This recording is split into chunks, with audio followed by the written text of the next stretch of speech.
እኛ ምንም አንሆን ይብላኝ ግን ለነሱ እና ፍርሳት ሲሉ ቀድመው ለሚፈርሱ ለኢትዮጵያ መኖር ባለውለታዋ እንዴት ይሄ ሆነ ዛሬ ክፍያዋ ምን ባደረገች ነው ይሄ ሁሉ ጥቃት ወርቅ ላበደረች ጠጠር የሚሰጣት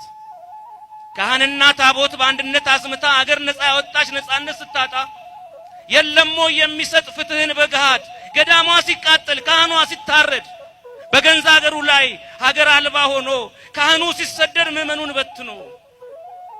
በድፍረት መቅደሷን በእሳት ሲያነዱ ጨረቃን ለመስቀል መስቀሉን ሲያወርዱ ይዞታዋን ነጥቀው ቅጥሮቿን ሲያፈርሱ ቁርአንን ሊተኩ በመጽሐፍ ቅዱሱ ቅርስ አልባ ሊያደርጓት ቅርሶቿን ሲያወድሙ የግራኝን ታሪክ በጋር ሲደግሙ የለም እንደ ንጉስ ተውረፉ የሚል በገዳይ የሚፈርድ አይቶ ስንገደል ጊዜ ያገኘ ሁሉ ጥቃት ከፈጸመ የግራኝን ታሪክ ዛሬ ከደገመ ዝምታው ምንድነው በሉ እንጂ ተነሱ